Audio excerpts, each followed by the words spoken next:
তাদের সাথে নানাভাবে রাষ্ট্র ক্ষমতায় থাকার জন্য আপোষ করার কারণে আমি জুলাই মাসের 16 তারিখে বলেছিলাম মুক্তিযুদ্ধ প্রশ্নবিদ্ধ। এবং আন্দোলনের মধ্যে একটা অংশের মধ্যে আমরা দেখেছি যে মুক্তিযুদ্ধকে আজকে যে মুক্তিযুদ্ধ প্রশ্নবিদ্ধ করা হচ্ছে, 72-এর সংবিধান যেটা মুক্তিযুদ্ধের মধ্য দিয়ে অর্জিত, সেটাকে ছুঁড়ে ফেলার কথা বলা হচ্ছে।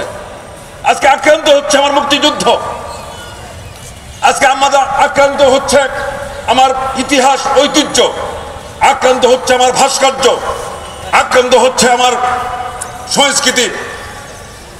আজকে সেই জায়গায় সেই দিন বলেছিলাম, আমরা লড়াই করেছিলাম, আমরা জুলাই আগস্টের অভ্যুত্থান অবশ্যই ছাত্র জনতার একটা বিরাট অর্জন।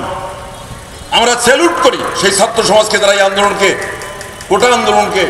কোটা বিরোধী একটি আন্দোলনকে একটা সরকার বিরোধী আন্দোলনের দিকে নিয়ে যেতে পেরেছিল। কিন্তু শুধুমাত্র জুলাই আগস্টের বিষয় না, এইটা 15-16 বছর আওয়ামী লীগ নির্বাচনে পাঠিয়েছিল, মানুষ ভোট দিতে পারেনি। 14 সালে ভোট দিতে পারেনি, 18 সালে ভোট দিতে পারেনি, 24 সালে ভোট দিতে পারেনি। 14 সালে ভোটবিহীন, ভোটারবিহীন, 18 সালে রাতের ভোট, এবং 24-এ আমির আমির নির্বাচনে পাঠিয়েছিল।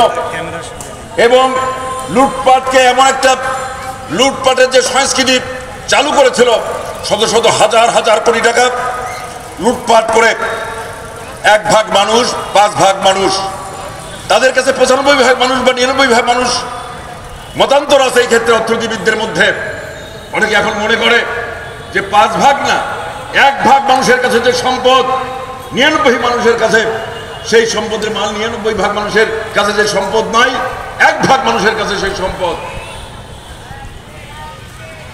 আর এক পক্ষ মনে করে যে 5 ভাগ মানুষের কাছে, যাই হোক 5 ভাগ হোক আর 1 ভাগ হোক,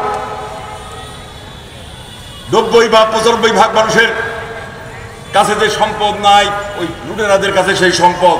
এই সম্পদ তারা কোথায় নিয়ে গেছে? তারা লুটপাট করে আমাদের দেশের সম্পদ, ব্যাংকগুলোকে ধ্বংস করেছে, অর্থনৈতিক প্রতিষ্ঠানগুলোকে ধ্বংস করে তারা বিদেশে পাচার করেছে। মানুষ কেন আওয়ামী লীগের বিরুদ্ধে নেমেছে? সিন্ডিকেট করেছিল, দ্রব্যমূল্যের কষাঘাতে মানুষ জর্জরিত হয়েছিল, দ্রব্যমূল্যের ঊর্ধ্বগতি রোধ করতে পারে নাই, ব্যাংকগুলোকে রক্ষা করতে পারে নাই, ব্যাংকের টাকা লুটপাট করে নিয়ে গেছে। এবং শেষ পর্যন্ত অনেকগুলো ব্যাংকগুলোকে এক জায়গায়, মানুষ ব্যাংকের টাকা থুয়েও সেই মানুষ অনিশ্চয়তার মধ্যে এখনো আছে, সেটা এখনো সমাধান হয়নি। এইরকম একটা অবস্থায় দুঃশাসনের বিরুদ্ধে মানুষ নেমেছিল।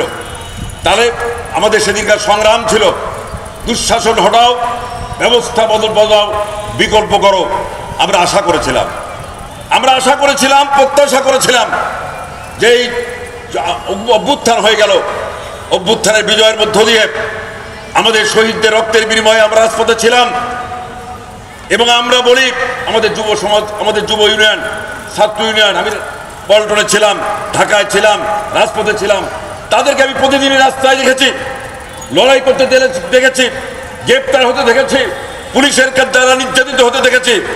আমাদের সারা দেশের আমাদের বামপন্থীরা, আমরা কমিউনিস্টরা, আমাদের গণসংগঠনের নেতাকর্মীরা রাস্তায় ছিল।